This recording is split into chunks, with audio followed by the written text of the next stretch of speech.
नमस्कार विद्यार्थी मित्र हो. विनुश्री एरंडोलीमध्ये मी आपणा सर्वांचे मनपूर्वक सहर्ष स्वागत करीत आहे.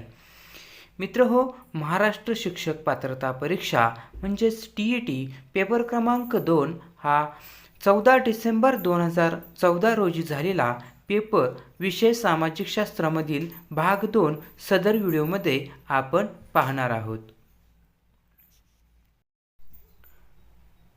प्रश्न 121.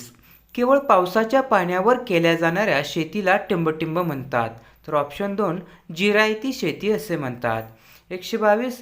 यवतमाळ जिल्ह्यातील गरम पाण्याचा झरा असलेले प्रसिद्ध ठिकाण कोणते? तर पर्याय 4 कापेश्वर. पुढील प्रश्न, महाराष्ट्राचा राज्यपक्षी कोणता? तर पर्याय 1 हरियाल हिरवे कबूतर महाराष्ट्राचा राज्यपक्षी होय.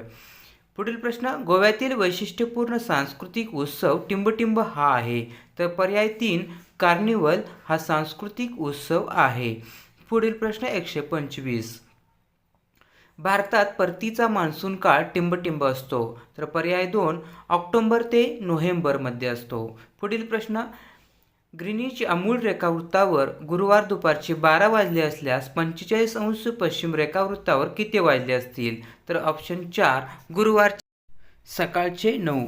पर्याय 4 योग्य उत्तर. पुढील प्रश्न, केंद्र भागातील जास्त दाबाकडून सभोवतालच्या कमी दाबाकडे चक्राकार दिशेत वाहणारे वारे म्हणजे प्रत्यावर्त वारे होय. पुढील प्रश्न, चंद्राचा पृथ्वीभोवती प्रदक्षिणा घालण्याचा मार्ग हा लंबवर्तुळाकार असतो. पर्याय 2 योग्य उत्तर आहे. पुढील प्रश्न, मलेशिया व इंडोनेशिया यामध्ये असणारी सामुद्रधुनी ही मल्लकाची सामुद्रधुनी आहे. उष्ण आणि थंड प्रवाह जिथे एकत्र येतात त्या भागात टिंबटिंब निर्माण होते. तर पर्याय 1 उष्ण आणि थंड प्रवाह जिथे एकत्र येतात त्या भागात दाट धुके निर्माण होते. प्रश्न क्रमांक 133. एखाद्या स्थानिक किंवा प्रादेशिक पातळीवरील वस्तू जागतिक पातळीवर उपलब्ध करून देणे म्हणजे टिंबटिंब होय. तर जागतिकीकरण पर्याय 3 योग्य उत्तर. इटलीच्या राजधानीचे शहर टिंबटिंब हे आहे.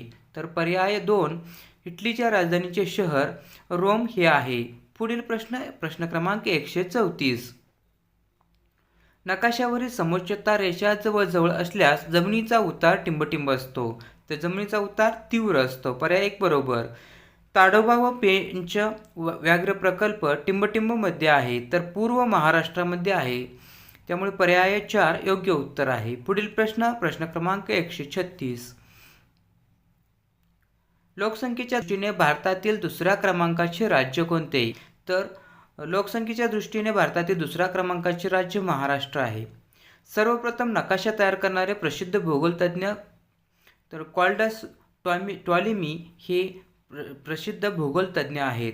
पुढील प्रश्न, क्षेत्रफळाच्या दृष्टीने महाराष्ट्रातील सर्वात मोठा जिल्हा कोणता?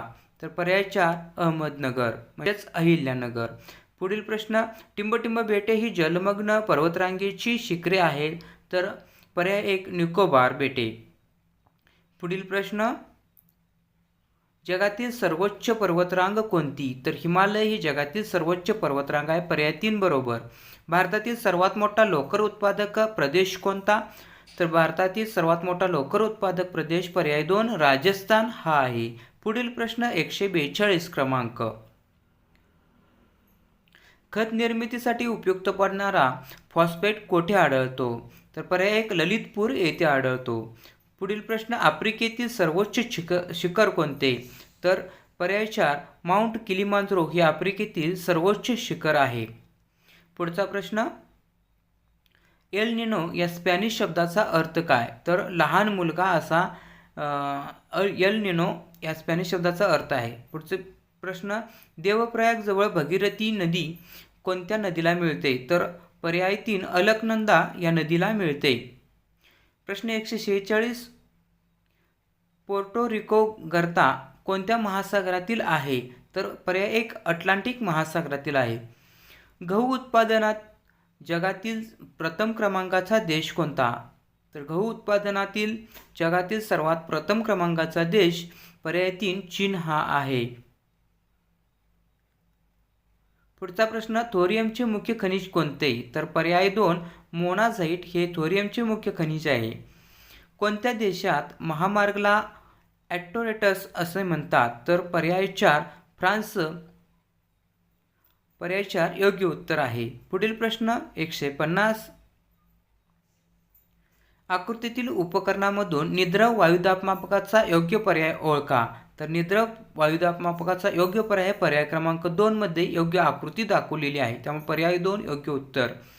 मित्रांनो, आपणास हा व्हिडिओ कसा वाटला ते कमेंटद्वारे अवश्य कळवा. भेटूया पुढील व्हिडिओमध्ये. धन्यवाद.